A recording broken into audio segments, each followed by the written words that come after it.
大家好，我係小楊。床單選全棉定純棉，原來差別咁大，以後唔好再亂買。想瞓得舒適，床品非常重要。買到親膚、舒適、健康嘅面料，可以大大提升睡眠質量。但選購床品時，面對各式各樣嘅款式，總令人陷入挑選難題。眾多材料中，棉最受歡迎，又軟又舒適。不過棉有純棉同全棉兩種，好多朋友以為一樣，其實區別唔細。今日就來講講買床單時選全棉定純棉，搞清楚之後再買就唔怕買錯。唔知大家平時買床單中意選全棉定純棉？全棉床單顧名思義由100%棉纖維製成。棉纖維作為天然纖維，具備吸濕、透氣、柔軟、舒適等多種優點，所以全棉床單喺床品市場中一直好受歡迎。全棉床單嘅天然纖維結構有良好透氣性，可以令空氣流通，保持床單表面乾爽舒適。對於容易出汗或對睡眠環境要求較高嘅人來講，無疑係福音。棉纖維吸濕性出色，能迅速吸收體表汗水並散發出去，保持床單乾爽。呢點係潮濕天氣尤其明顯。全棉床單可以大大降低對肌膚刺激，令夜晚享受更乾爽睡眠。摸起嚟柔軟親膚，給人溫馨擁抱感，唔單止提升睡眠質量，仲帶來愉悅睡眠體驗。正宗全棉床單通常非常耐用，即使洗好多次，依然保持原有柔軟度同光澤。得益於棉纖維嘅耐磨性，令全棉床單長期使用中保持優越性能。但全棉床單亦存在不足。由於棉纖維吸濕性好，全棉床單喺潮濕環境下容易滋生細菌，需要定期清洗晾曬。另外，洗滌時容易縮水，需要正確嘅洗滌方式同保養方法。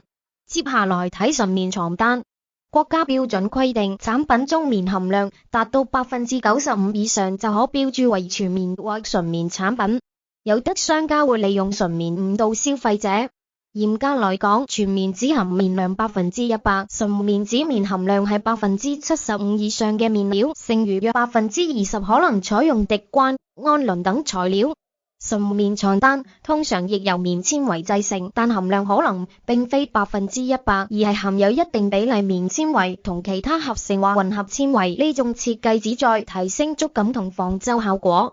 同全棉床單相比，純棉床單價格通常更親民，令更多消費者享受高品質床品體驗。純棉床單吸收透氣性取決於棉纖維含量，如果含量較高，可具有類似全棉床單性能；若含量較低，性能可能減弱。所以選擇時要仔細睇棉纖維含量同質量。純棉床單通過加入其他纖維改善觸感彈性，更貼合人體曲線，柔軟度觸感上可能更細膩舒適。由於加入其他纖維，抗皺性能通常優於全棉床單，日常使用中更容易打理保養。不過純棉床單亦有缺點，加入其他纖維後，純正度可能略低於全棉床單。同時，不同品牌、不同比例嘅純棉床單性能差異大，消費者選擇時需要仔細分辨，了解全棉同純棉特點後，點樣做出明智選擇，取決於個人要求同預算。如果追求更柔軟細膩觸感，對品質要求更高，全棉床單無疑係更好選擇，唔單止帶來愉悅睡眠體驗，長期使用中保持優質性能。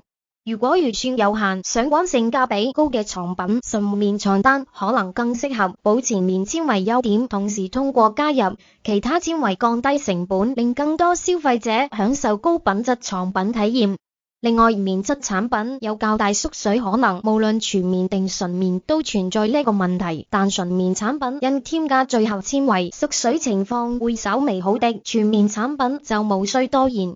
因此，選擇全棉或純棉製品時，應挑選比預算大一啲嘅款式，避免縮水後唔合適。購買床單時，亦要重視密度同支數呢兩個衡量質量同舒適度嘅重要指標。密度指床單中紗線排列緊密程度，密度越高質量越好，摸起嚟越細膩。高密度床單更耐用且唔易變形。支數指紗線粗細程度，支數越高紗線越細，質量越好。高支數床單觸感更柔軟舒適，有良好光澤度。所以選擇床單時要根據個人需求同預算做明智選擇。無論純棉定全棉床單，選對材料就能帶來優質睡眠體驗。全棉床單以天然舒適性同耐用性聞名，適合追求高品質生活嘅人。純棉床單以精緻實惠、性價比高，受到好多消費者喜愛。無論選哪種材料，都要特別注意密度同支數指標，確保選到高品質床品。另外，不妨多關注用戶評價同口碑信息，以便做出更明智選擇。好啦，今期視頻節目就分享到呢度，下期再見。各位好，我係小楊。床單選全棉定純棉，原來差別可以咁大，以後真係唔好再亂買了。想要瞓得舒服，床品絕對係好重要嘅一環。買到親膚、舒適又健康嘅面料，真係可以大大提升你嘅睡眠質素。但係每次去揀床品嘅時候，見到五花八門嘅款式同材質，總係令人頭都大，唔知點揀好。喺眾多材料入面，棉質一直都係最受歡迎，因為佢又軟又舒服。但係棉又有分純棉同全棉兩種，好多人都以為呢兩個係一樣嘅嘢，實際上佢哋之間嘅差別都唔細。今日我哋就來講清楚，買床單嘅時候究竟應該揀全棉定純棉，搞明白之後再去買就唔怕買錯啦。唔知大家平時買床單會偏好全棉定純棉呢？全棉床單顧個名就知係由100%嘅棉纖維製造而成。棉纖維本身係天然纖維，有吸濕、透氣、柔軟舒適等一大堆優點，所以全棉床單喺市面上一直都好受歡迎。全棉床單嘅天然纖維結構令到透氣性非常好，空氣可以自由流通，保持床單表面長期乾爽舒適。對於好易出汗或者對睡眠環境特別講究嘅人嚟講，真係一大福音。棉纖維嘅吸濕能力亦都好出色，可以快速將皮膚表面嘅汗水吸收，再散發出去，令床單保持乾爽，尤其喺潮濕天氣下，效果更明顯。全棉床單對皮膚嘅刺激好低，可以令你夜晚瞓得更乾爽舒適，摸上去柔軟有親膚，有種溫暖嘅包裹感，唔單止提升睡眠質量，仲帶來好好嘅睡眠體驗。真正嘅全棉床單通常好耐用，就算洗多好多次，都依然保持到原本嘅柔軟度同光澤。呢個完全係因為棉纖維本身耐磨，令全棉床單喺長期使用下都可以保持優異性能。